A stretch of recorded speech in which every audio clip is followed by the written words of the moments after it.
C'est clair que l'Église n'aime pas la pédophilie chez elle, dans sa maison, dans son sein. Mais pourquoi est-ce que l'Église a même essayé de retarder la première du film? Alors, ce qui s'est passé en France par rapport à la justice, par rapport aux attaques qu'il y a eu contre le film, c'est pas véritablement l'Église, c'est l'avocat du prêtre. Et c'est l'avocat de la psychologue de l'Église que je vous montre au début du film, qui s'appelle Régine Maire. Ces personnes ont demandé à ce que le film soit repoussé après le procès du père Prénat, et Régine Maire a demandé que son nom soit enlevé.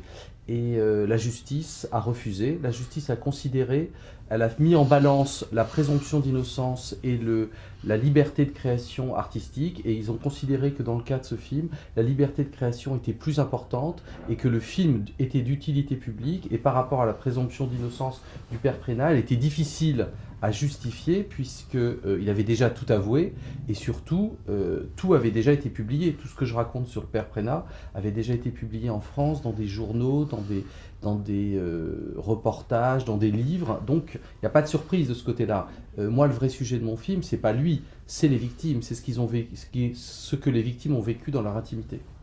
Bueno, en verdad es que no es exactamente la justicia que intentó parar la película, sino el abogado del padre Prénat y el abogado de Régine Maire. Los dos salen en la película al principio, la mujer, la psicóloga de la iglesia, ¿no? Son los dos abogados que intentaron demorar el estreno de la película, porque hasta que ellos, digamos, su juicio tuviera lugar, ¿no? Pero la justicia francesa decidió que no era necesario, dado que todo lo que pone la película, todo lo que se dice en la película ya se había dicho públicamente. Había salido en los periódicos, en todo. Por lo tanto, lo consideraron no... Y consideraron la película, es más, añadieron una coletilla, diciendo que la película es de utilidad ciudadana. O sea, social, que la película tiene una utilidad social. Por lo tanto, debía estrenarse como debía estrenarse en febrero. Dice, yo de hecho no he hecho esta película en contra de la iglesia, ni para meterme con esta gente, sino por las víctimas, y únicamente por las víctimas. Tu as parlé de la balance entre la présomption d'innocence et la liberté de création? No, y también hay una cosa, ¿te has dicho? Mais oui. Bon, también... La justice a considéré que la liberté de création était plus importante dans ce cas-là que la présomption d'innocence du prêtre. Si la justicia francesa consideró que la libertad de creación era más importante que la présomption d'innocencia. En te voyant travailler dans le film, Myriam voudrait savoir si on arrive à se poser la question si toi, tu n'as pas vécu une expérience semblable ou quelqu'un à côté de toi a vécu une expérience semblable. Parce que tu fais très bien ton rôle, c'est pour ça qu'elle le dit. Es mi trabajo, es un cumplido. Si tú crees que yo soy abusado por la pedofilia.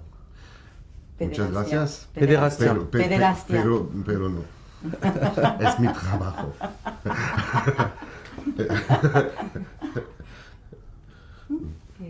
Et moi, j'ai eu une éducation catholique, j'ai du mal à lire, j'ai une éducation catholique dans laquelle j'ai...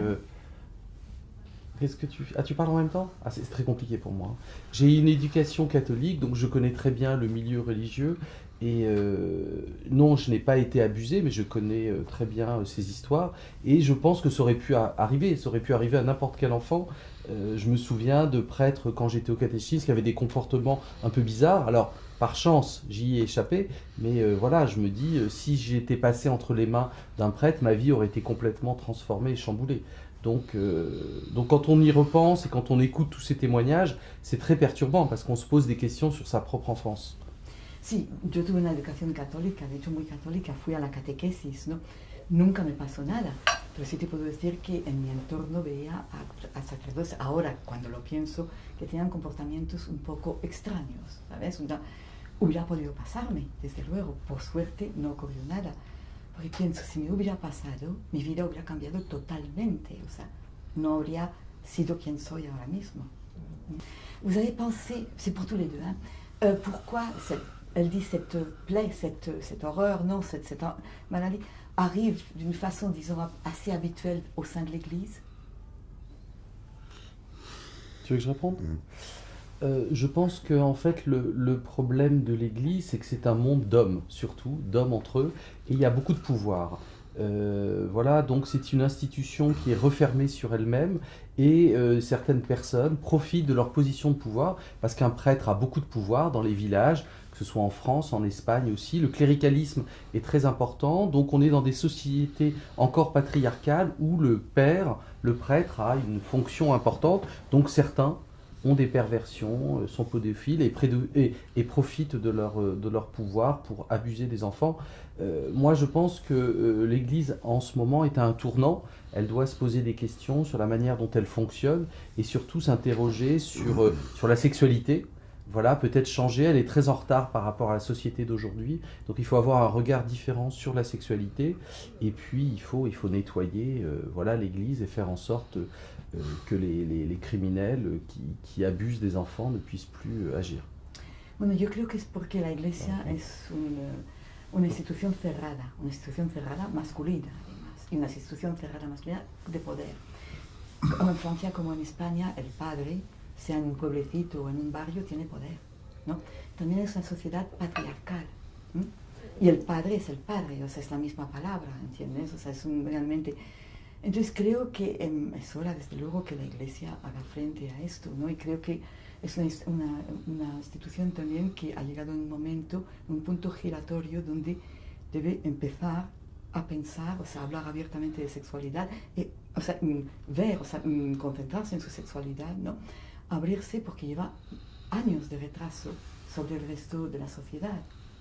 Ce qu'il faut dire, c'est que la pédophilie existe dans toutes les institutions, partout dans la société. Ça existe dans le monde du sport, ça existe dans l'éducation, et surtout, ça existe dans 80% des cas, c'est au sein des familles. Et la famille peut être considérée comme une institution aussi. También hay que darse cuenta de que la pederastia existe en muchísimas instituciones, en todas las instituciones de nuestra sociedad, ¿no? En el deporte, por ejemplo, ¿no? Y en muchas otras. Y en el 80, incluso casi 90% de los casos, en el seno de la familia. Y la familia también debe considerarse como una institución, en este caso.